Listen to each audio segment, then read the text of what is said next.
convincing win by the Red Devils. In this video, I'm going to answer some key tactical questions and show you the evidence that Rúben Amorim's tactics are truly evolving compared to what we've seen last season. Without any further ado, let's analyze. All right, so let's get started by answering the first question, which is, can Casemiro and Bruno Fernandes be part of an effective double pivot in this Rúben Amorim system? The short answer is yes, but it depends. The long answer is, of course, what I'm going to show you on this video. So when you have two players like Casemiro and Bruno Fernandes, I think Bruno Fernandes' fitness is underrated, but both of them, what we can say is that they are not really the most explosive players out there. How do you solve that problem? Well, you could go and spend 120 million buying two younger, more athletic midfielders, or you could do what Rúben Amorim is actually attempting on doing now, which is to restrict the space that the opposition has through the middle of the park, more compactness. In other words, you may be able to run away from Casemiro on a pitch this big, but he's going to eat you alive for breakfast if you played against him in a five-a-side pitch. And that's exactly what Rúben Amorim is trying to do. As you can see here, the Manchester United players are all in a very compact shape, restricting the amount of space that the opposition can exploit. And here, as Hojlund applies pressure, Bruno Fernandes further enhances our compactness by making the right decision here, switching from this player that he's marking, I think that's Hill, to go towards Billing over there. Again, as you can see, all of these Bournemouth players are simply taken out. They cannot really receive the ball, and it makes it easier now for Luke Shaw to go and get the ball. So you don't necessarily have to rely on Bruno Fernandes and Casemiro to win the ball. What you have to do is to just restrict the spaces that the opposition has. However, there is also another thing that is true, which is that Bruno Fernandes, we all know what Bruno Fernandes is about. He's a high-risk, high-reward type of player. He's a kind of like an overexcited puppy, you know, he's just running all over the pitch, which is great most of the times, but sometimes it leaves us exposed. So how do we solve that? Well, the way we solve that is very simple. Is by having these players, Casemiro and Bruno Fernandes, be aware of each other's positions at any given time and cover for each other. And here I'm going to show you plenty of examples that just show how Bruno Fernandes and Casemiro can actually hide each other's weaknesses. So here, Bruno Fernandes, of course, overcommits to the press. Harry Maguire does what a centre-back in a Rúben Amorim system has to do. He comes in here on Evan Nilsson, which is the right thing to do. But he was unlucky. That was a poor first touch, and Bournemouth have the opportunity to counterattack, right? So here, Casemiro does the sensible thing, which is try to plug that hole that has been liberated by Maguire. So in a sense, he's actually covering for both Bruno Fernandes and Harry Maguire. Here's an example with Bruno Fernandes. Casemiro goes in for this really weird tackle. What is he thinking sometimes, okay? But it doesn't matter. Bruno, the captain, is here to make up for it, and then he just wins the ball cleanly. This next sequence is even more impressive. So here, as Casemiro goes in for a tackle, it doesn't work. Bruno does something that's amazing. He knows that this half space right here is the most sensitive part in the Manchester United defense, especially with Lenioro, you know, being committed to that right-hand-sided part. And then look at what he does. This is just Brian Robson, Roy Keane-esque, right? Just track the runner and then beautiful tackle. Great captain move from Bruno Fernandes. Now, of course, you might ask, well, Mr. Scarlet Report, sure, all of this is good. Okay, so sure, you've proved that Casemiro and Bruno can actually play together in a double pivot. But then why? Why should we stick with them? Because aren't Kobbie Mainoo and Ugarte just better? Well, here's the thing. I personally love Ugarte and I love Kobbie Mainoo, and I love them even more together. But there is a reality though, and it is that as good as Ugarte and Kobbie Mainoo are, they still have a long way to go to be as good on the ball as Bruno and Casemiro. And here, just let me show you. First of all, there is another thing that is underrated with this Rúben Amorim system and the way we press, is that we actually do force the opposition. It doesn't matter whether it was Leeds or West Ham or now Bournemouth to go long. And then when you have players like Maguire or De Ligt or even Lenioro who are very good in the air, that means that we end up winning a lot of the balls. But then once the ball drops in that midfield, when you have players like Bruno Fernandes and Casemiro, things just move so fast. And Casemiro is just so good at using his body and shielding the ball.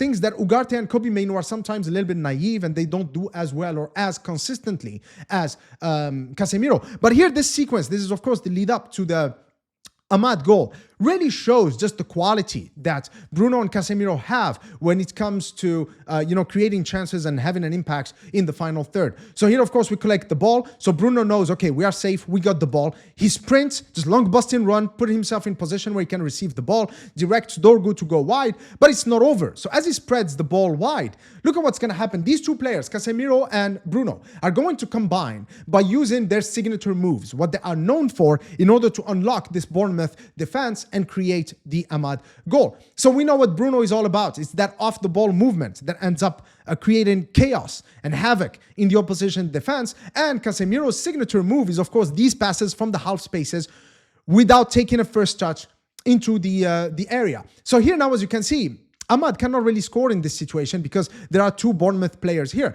But Bruno, classic Bruno, is going to take Philip Billing with him, and Casemiro with that pass. Right now, Hojlund can do some hold-up play shenanigans. And as you can see, that space has been vacated because Billing had no option but to follow Bruno Fernandes. And then, of course, Amad now is ready to go and finish the goal. And as much as I like Ugarte and Kobbie Mainoo, they both have their other qualities. But Bruno and Casemiro, they just bring a certain world-class dust that Kobbie Mainoo and Ugarte, I'm not saying they're not capable of, but they're still a little bit young. They still, it's the kind of world-class dust, if you may, that you develop with over a decade of experience at the top level, which both Bruno and Casemiro have. So anyway, this was a great example of how Casemiro and Bruno can actually impact the play in the final third. And as you can see here, not many spaces, not a lot of space through the middle. This was an example of Bournemouth just going frustrated. It's like, what do you want me to do with the ball? Okay, fuck it. Anyway, now let's move on to the next key tactical question. Obviously, Matheus Cunha was not involved in this game, which led a lot of people to ask the question, because he's been really good, and I've highlighted his ability as a linchpin that connects the midfield to the attack. So we didn't have Matheus Cunha. We didn't have a player like Xerxes who also has those qualities. So then what does it mean? Does it mean that we just give up on, on progressing the ball through the middle by just playing the ball on the ground? No, because Amad Diallo, especially Mason Mount to another extent, but especially Amad, has really stepped in. Look at this. So as Euro gets the ball, he's looking to pass the ball between the lines into this area. There's no Cunha, but there is Amad. What I like about this, look how he just tricks the Bournemouth player. Bye-bye, see you later. He asks for the ball, he gets it, and then again, just turns him around. This is absolutely amazing. This is press resistant. If you Google press resistance, it shows you this 3-second clip right here of Amad doing this, which is supposed to be illegal, okay? Spreads the ball. Same thing here, comes in to collect the ball. And this, again, is a very good sequence, just passing between the lines, just completely taking these Bournemouth players out of the game, using Mason Mount, who also showed the tendency to come in, to drop in deep and ask for the ball. But then, of course, Dorgu has been absolutely impressive in this game right now. He would go wide or come inside, depending on where the spaces were and where he could impact the game. Great game from Dorgu. Absolutely amazing. I'm going to talk more about him in a minute. But here what I like about Amad also is the fact that he just kept moving, creating and opening up more space for Dorgu to go and carry the ball and get a free kick in there. Also, star boy, Kobbie Mainoo. Like, I know I've promised you a video on Kobbie Mainoo.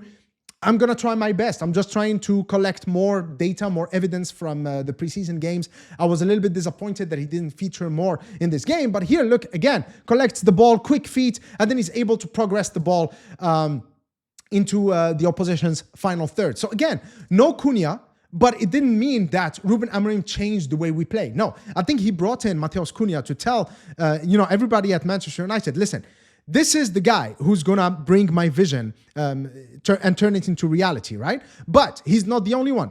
You guys can perform that same role, okay? Learn from the best, but I want you to compete with him, okay? Now let's talk about the Hojlund goal, because I thought this was a very good goal. First of all, Mason Mount, who has played a key role in this game for us. He's not a player who's really getting a lot of goals and assists, so he's not getting a lot of attention. I see a lot of people on X, a lot of people on YouTube, just talking about, what is the point of Mason Mount? Well, the point is that he is the ultimate team player. I don't have any evidence to show you that he is the ultimate baller yet, okay? But his impact, the impact that he has for us is absolutely underrated. So here in this situation, again, collects the throw-in from the load. He's shielding the ball. He's been very good in winning those 50-50s for us in midfield, and then he's going to spray the ball wide towards Dorgu. Now here, observe Hojlund and what he does, okay? So look at Hojlund's positioning. That's against Hennessy, okay? So look at that. Again, similar to what I showed you with Amad Diallo, okay? In that sequence where he comes in deep to collect the ball. Same thing here. The off-the-ball movement of the Manchester United players in this game was absolutely spot on. He just tricks the player into thinking that he's going to go towards the far post, but no, he comes in towards the penalty spot. The other thing with Dorgu here is that he's taking everyone by surprise because he's crossing with his supposedly weaker right foot, whereas I'm sure all of these Bournemouth players were expecting him to pass it maybe to Bruno Fernandes because he's on his weaker foot. But no, this was just the best ideal cross. And Hojlund, again, who scores with his head, making good use of his height, unlike that Swedish striker who just signed for Arsenal. So, beautiful centre-forward goal from Rasmus Hojlund. All right, I still have a couple more observations about this game and the outlook of our upcoming season as far as Manchester United is concerned. Let's start talking about Mason Mount, a player I haven't talked much about, a player that most Manchester United fans don't have much positives to say about. But he's a player that I believe can quietly become a Darren Fletcher type, or probably more accurately an Alan Smith type, considering both of them struggled with injuries. In other words, players that don't really stand out in terms of goals and assist numbers, but who still have quite a tangible impact on the team's performance. There was this header from a corner by De Ligt that nearly went in I think the 61st or 62nd minute. But that corner was delivered by Mason Mount, and that's not it, because the way Bournemouth conceded the corner that has led to that was, following pressure from Mason Mount. So again, it's these little incremental contributions that Mason Mount brings that, again, they're not really going to make the highlight reels.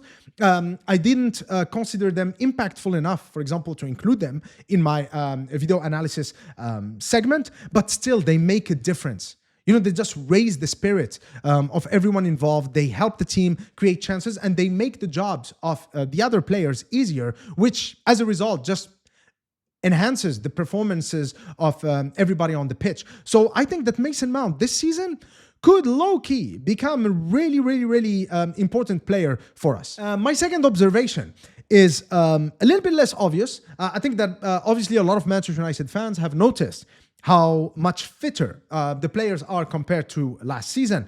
But there's another thing that is a little bit more mental and that really pops out when you watch Manchester United in this preseason, is just how hungry the players are. They really want to prove a point, and they're fighting each other for a starting spot in that game against Arsenal. I don't envy Rúben Amorim, because 3 or 4 days before that game, he's going to have a massive headache on who to pick, because a lot of players have impressed. The players are really hell-bent on showing the manager what is it that they can do. And I think that there are a few players. I'm thinking of Xerxes, for example. I'm sure that he's really itching to just get involved, because he's looking at the performances like, guys, if these guys keep playing like this, I'm not playing ahead of them against Arsenal. You look at a player like Dorgu. I'm sure he saw what Diego Leon said when he first joined, where he said, I'm not going on loan. I'm going to fight for my spot, and I'm going to the US. And I'm sure Dorgu saw that, and he was like, really? Okay, no, you won't. No, you won't, okay? And I love that. In the defense, yeah, there are certain players like De Ligt and Euro. You could say that they are kind of nailed on, but then you have Heaven as well, who's been great. Maguire has also been spot on. Mazraoui always gives you like a 7.5 out of 10 performance. Once Lisandro Martinez comes back and he's fit, like, who do you pick? And that's just great. It's a great problem for Bruno Fernandes, for Rúben Amorim, to have. Again, with the Amad situation, what I've highlighted about him, sure, we brought in Mbeumo and Matheus Cunha, but if Dalot performs as solidly as he did, that pushes Amad towards those number 10 positions, where he's actually in direct competition with the likes of Mbeumo and Cunha. With a performance like the one we saw against Bournemouth, yeah, maybe Mbeumo doesn't get to start. Maybe Cunha doesn't get to start. Maybe it's Amad and Bruno Fernandes as Ugarte and Kobbie Mainoo play in the double pivot. And this is just great for Manchester United. It's absolutely amazing. Even when the young players, were introduced later on in the game, there wasn't a drop in tempo like we've seen against West Ham. It's as if those players are also trying to show, okay, look at me, pay attention to me, okay? I matter, I can contribute. And that's just great. That is great to see. And I think that if there is one thing that can really be a huge difference maker between us being, the absolutely abysmal outfit that we were last season and becoming a serious team that can actually, aim really high next season, it's this one. It's not the transfers. It's just the shift in mentality in the players. It's the players just looking at themselves in the mirror and being, I'm good enough to play for Manchester United. And when I do play for Manchester United, I'm showing the world how damn good I am as a player. And the moment the players get that pride back, there's going to be no stopping us. I'm 100% convinced of that. So anyway, guys, that's all for me in this video. If you've enjoyed it, please don't forget to give it the thumbs up. Please let me know in the comment section below what you thought of our performance against Bournemouth. Until next time, cheers.